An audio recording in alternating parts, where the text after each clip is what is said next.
Hey guys, Razorblade Mango here, and welcome to another episode of Popcorn Mango, where today I will be talking about Logan. And the reason that this is a week late, let me give you some background on that. I saw it last Sunday, the weekend that it came out, and my first impressions walking out of the theater were, yeah, that was good. That's like pretty much what I said to everybody who was there. I said, yeah, that was a good movie. I liked it. And that was that. And usually when I see a movie that, I like or I think is at least good, in most cases, I will watch it and I will go, yeah, that was good. And then eventually it will just fall into the back of my mind like a lot of other movies do. I've even forgotten what happened mostly in Lego Batman, and I saw that only like a month ago. So that's an example. It's a recent example. But in the case of Logan, I haven't been able to stop thinking about it. And I mentioned this to a couple people yesterday, and I was like, I think I didn't give Logan the credit it deserves. And I think now, going over it in my head, and I haven't been able to stop thinking about it for like a week, like over a week since it came out, and which is a pretty rare occasion, but a welcome one at that. And I feel like I can't talk about it on this channel without going into spoilers. So this is going to be the very first spoiler-filled popcorn mango episode about Logan. So if you haven't seen Logan yet, I highly recommend going into it not listening to this, because I'm going to talk about specific plot points in it that I think need to be discussed by myself to fully understand what I'm feeling at the moment about it. So and I didn't want to do this skirting around certain details that happen, because from what a lot of the trailers show, they only give you small glimpses of things that happen in the second half of the movie. So make of that what you will. Last chance. I'm gonna start talking about it. Okay, people that are gone. Everyone else, welcome. You've seen Logan, or you don't care about spoilers. So let's get into it. I think the scene that jumps out at me the most is the sequence at the farmhouse. And I have problems with the farmhouse scene. It's the moment when Logan, Xavier, and Laura, they all go meet up with that family at their house and have dinner together and have a pleasant night and stuff like that. And I think what's really interesting about this scene is that it exemplifies things that I don't really care for about the movie, and then things that I really, really love about it. The thing that I didn't really care for is how I felt like this family was just being written to be like lambs to slaughter. And it's an example I take from, it's a reason why I dislike a lot of things like The Walking Dead. I don't like Game of Thrones, because I think it is needless cruelty, and I think it toes that line, that line, like dipping into cynicism, when they write this family just to be killed, just to get this added emotional investment into it. And I already understood, early on with the death of Laura's nurse, that innocent people die. They will be caught in the crossfire, and lives will be lost. I got that. I got that from the very beginning. I didn't need to see this long in a movie that's already 2.5 hours long, almost 2.5 hours long. I did not need this long scene where they're at the family house, and then they have the moment when the X-24 clone comes in and kills the son, kills the mom, and kills the dad. And I did not need all of that extra bloodshed. I understood their point early on. I did not need this. And I think it was needless padding in a movie that's already pretty long. But the one scene that above everything else in the movie, the one scene that really stands out to me is the Xavier's death, where he is sitting in bed, lying there, and like the X-24 clone comes in, and he gives this like long speech about how, this is one of the best days I've ever had in a long time, and it's been wonderful to be around like what feels like a family again. And then he goes on to say, but I don't deserve it. And that to me, I mean, it's heavily implied that, and I like that they could have this scene could have had this, like, very easily could have included this, like, really horrific flashback scene where he has the seizure and, like, kills all the X-Men and the civilians, and that could have been a very simple thing to do.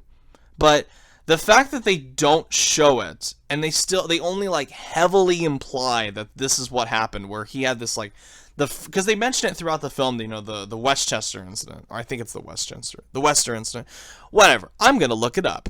It is basically where it's implied that he killed the X-Men because of this, like, triggered seizure that he has, which is already really, really dark. And yes, I was right, it is Westchester. So this really dark, disturbing implication that he is a big reason why the X-Men are mostly extinct, why Logan is like the last of the original X-Men. So, or one of, like, of course Xavier, but like the last one that can actually fight and be useful in combat and stuff like that.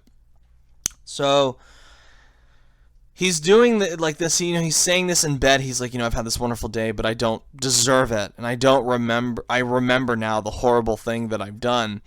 And I've heard complaints from people, and I initially agreed somewhat, that wish Xavier could have had this, like, really, spectacular sacrificial moment where he, like, sacrifices himself to, like, kill X-24 or the Hicks outside, or even the William Stryker's son or something like that.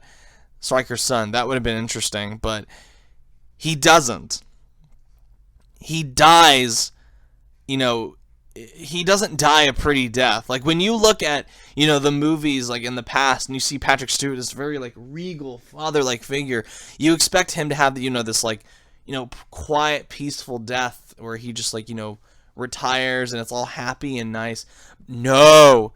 The way he goes out in this movie is, like, so disturbing to me, where it's very brutal, where he gets, like, stabbed by X-24, and then he, like, bleeds out to death, where, like, Logan is literally, like, cradling him and, like, putting his hand over the wound and trying to, like, pretty much, like, keep the life in him. And what's even more disturbing, he dies in the back of a pickup truck, for fuck's sake. And what's more disturbing about this scene is that they never explicitly tell you that does Xavier die, or does he not die, thinking that Logan killed him. And that's, like, to me, that, like, really muddled storytelling, and I mean that as a compliment, like, very, it's this very, like very disciplined, constricted, carefully planned out series of beats where it's, like, they're not readily apparent to me initially, or it wasn't when I first saw it, but the more I think about it, the more I'm like, holy shit, this movie is way more disturbing than I initially thought. I'm sure it's violent, it's they have the killing, they have the slicing off heads and limbs, and they say fuck a lot, and to me, this contrasts Deadpool, whereas Deadpool, I feel like they use the R rating more as, like, a marketing gimmick, where, I mean, and I'm glad it's, I appreciate to a certain extent that it's R, that they're willing to make an R-rated Deadpool movie, and it's got the blood, it's got the swearing, it's got the sex, it's got the nudity, it's got the killing, but the thing that I didn't like about Deadpool is that it still felt so familiar to me, like, even after, like, the swearing and the sex and all that, it still felt like just your average generic superhero movie. Like, besides, like, the content and the violence, And even the violence I thought was really weak in most cases in that movie. Um, I think what is really interesting about Deadpool is that, about Logan, is that it uses its R rating, I think, more maturely and effectively. Whereas on one side of it, like on just the surface level, the R rating, where it's, he's slicing people, you see blood and gore, you see killing, you see swearing, stuff like that.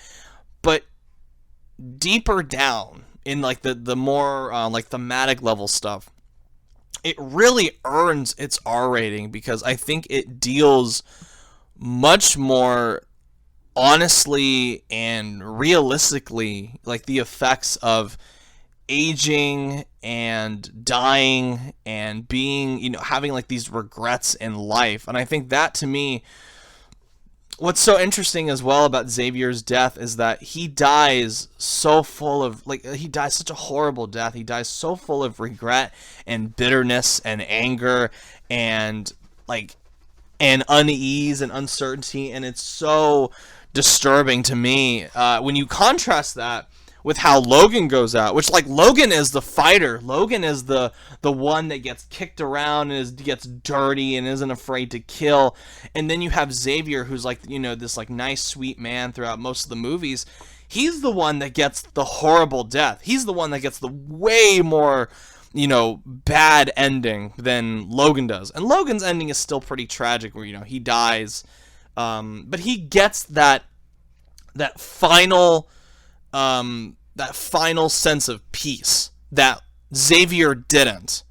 He gets that because he has to fight for it, and he fights for it, and he gets it at the end, where he's allowed to die, saying goodbye to his daughter, and, dies for a purpose, saving these children from being taken back and killed.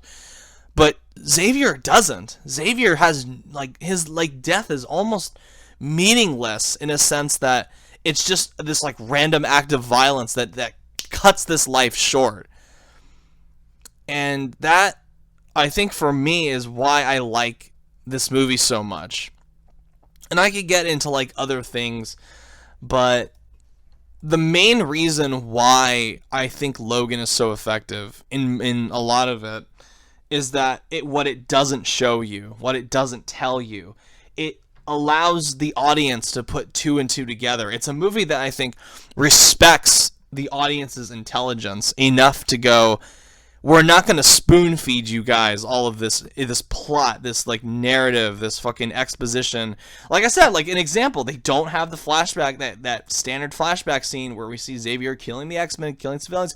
No, it's not even explicitly told. It's just something you have to figure out for yourself. It's something you can kind of get this sense of from the way Logan talks to Xavier, the way he treats him. And when I finally realized what was going on, it like clicked in my head. And it wasn't during the movie. It was like a couple days after I had seen it, and I was like thinking about it in the middle of class because I was so fucking bored, and I just got it. And I'm like, holy shit, this is something special. And I don't think it's quite up there with some of the best superhero movies I've ever seen. Like I don't think it's The Dark Knight. I don't think it's Batman vs Superman. I think it's very good.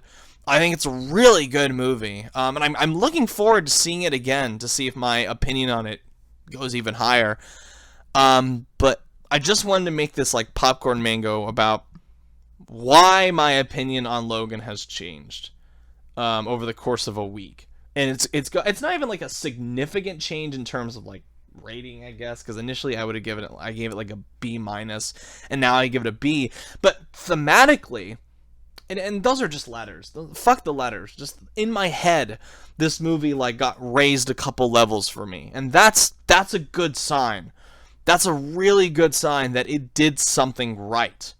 That I'm still thinking about it after all these days, when most movies I just don't even give a second thought to. Like, I think today, Lego Batman is like the most thought I've given to it in like since I saw it like almost a month ago. But Logan, really damn good. Really, really damn good. And if you haven't seen it yet, you listen to Spoiler Cats. I would highly recommend it. It's very good. It's very different. Not for kids. Not at all for kids. They wouldn't understand some of the really like mature, dark stuff that happens. But yeah, it's. I don't want to see Logan anymore. And I had this conversation with a coworker recently. I don't want to see Hugh Jackman as Logan anymore. I don't want to see him with Deadpool. I don't want to see him in a flashback in another X-Men movie. I don't want to see Patrick Stewart back as Xavier. I think the endings that they got in this movie, they served a purpose. And that's it. It's done. I don't want to see them again. Because I think how they went out in this movie was perfectly fine. In terms of, theme and shit like that. So anyway, thank you guys for watching. If you like what you see, subscribe. Let me know what you think about Logan. Let me know what you think about the themes in it and stuff like that. But yeah, thank you guys for watching. Take care, everybody. Have a good one.